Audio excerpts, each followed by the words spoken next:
I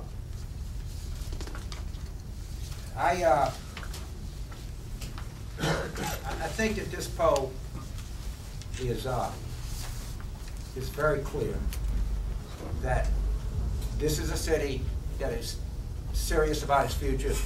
It very much is aware of its challenges. It very much wants leadership to meet these challenges. These are people that love their city, but they're concerned about it. And I was taken with and motivated by the seriousness that people view this. And we all hope and want to have a race, a mayoral election that is serious in nature, that recognizes the times that we live in. It's a real privilege to be a New Orleanian, but its future is something that has to be dealt with, and we need leadership to deal with it forcefully. And to the extent that when we started this, you never know where you end up. And but if Brian has anything to add, I'm certainly ask him to do that. But I am very motivated by the degree of unity in which New Orleanians view things.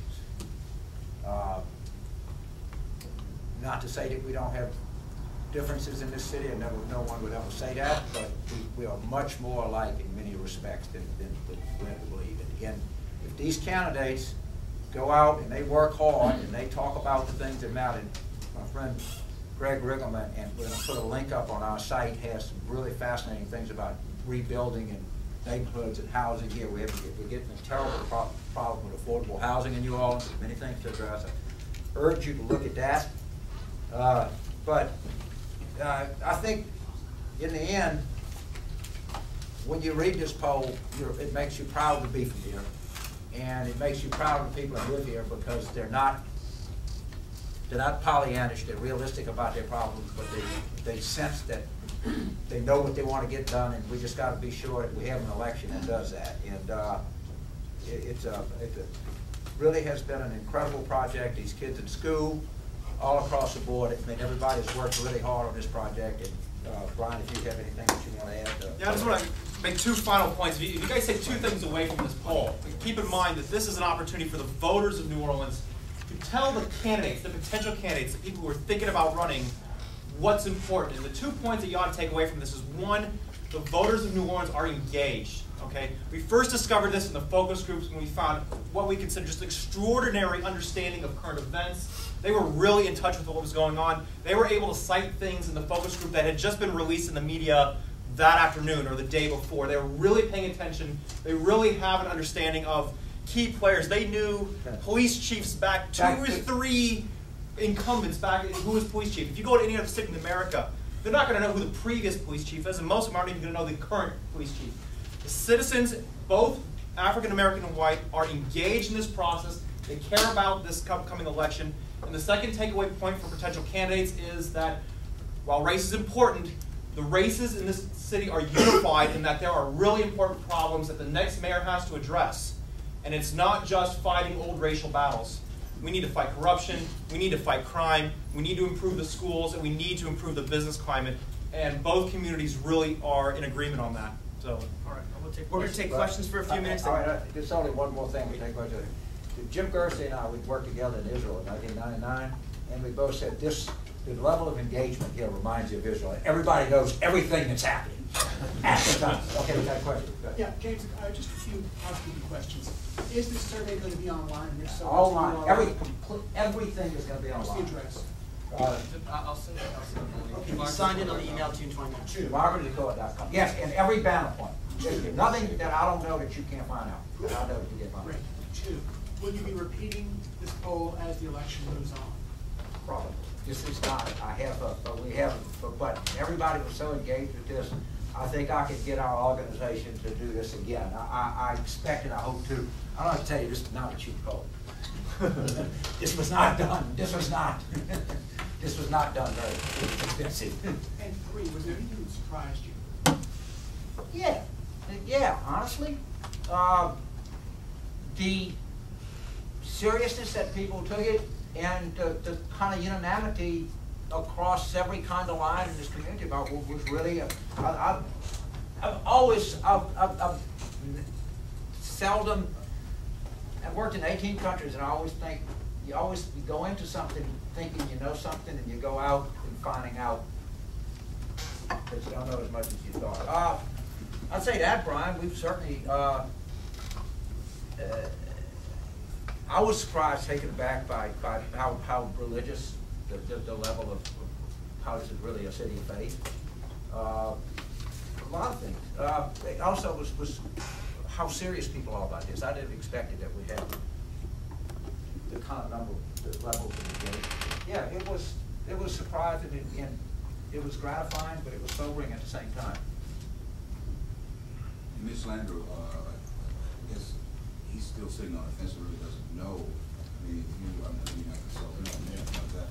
But as far as Mitch looking at this, he's pretty much, if he wanted to jump in this thing, he had a head start on everybody. Well, he would have had a head start regardless. He probably had a head start when he ran the last time. I mean, it's, you know, people have to do that. But yes, he's the front runner by any stretch of the imagination. But he would have been, again, had we done, to do a trial heat, just so you know, is Brian can tell you, Greg, anybody, it takes an enormous amount of time. Because you have to do a trial heat, you have to read all the names, you have to read them backwards, you have to go through, you have to get the pronunciation right, you got to reverse the order, then you have to do a runoff question. And we just made all of us, Brian, the guys at Democracy Corps, we will sort of unify this. We're going to find out that Mitch is the front runner and everybody else is bunched somewhere in either mid or high single digits. It doesn't, and we're not here to promote a candidate, we're here to frame an election. Yes, sir? Yeah, how come you didn't have any hurricane questions? Because informally, you hear a lot of people that say, like after the stop, if I have to go through this again, I'm leaving. Well, first of all, we had a question on e-blame for the recovery. And we had, and I can't affect the hurricane coming now. I can try to affect the framing of a mayor's race, and the issues that get talked about.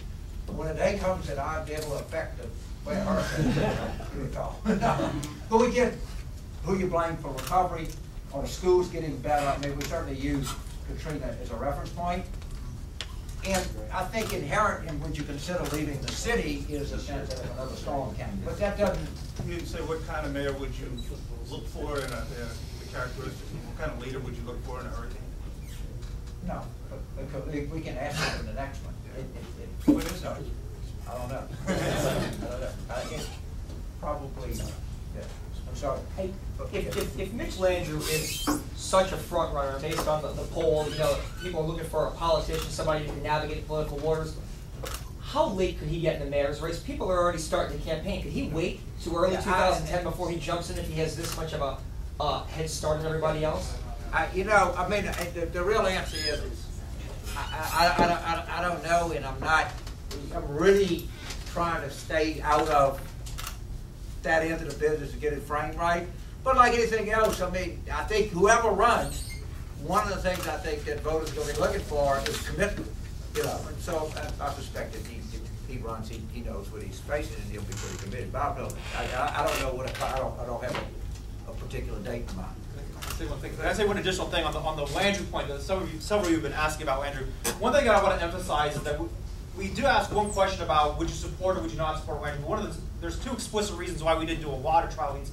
One is that we're not really worried about who would win versus who in terms of who's supported. Our anticipation with Landrew is that his name recognition is so high. That's why he's going to be perceived to be the front runner. Not that people are necessarily not going to consider or don't like the alternatives out there. It's just that he's run statewide multiple times. He's run for mayor of New Orleans once. He's already going to be known by the vast majority of the electorate. And so it doesn't make sense to run him up against somebody who hasn't campaigned yet. But getting back to Travers' specific question about how late can he get in, he's got an advantage. He still has to want it, and James just mentioned that a lot of the electorate really wants to have someone who's engaged with these issues, really wants to be mayor for the right reasons. And so if he doesn't get in until January 2010 for the primary that's going to happen a few weeks later, that doesn't show commitment. And so he actually has to go through the motions. He has to want it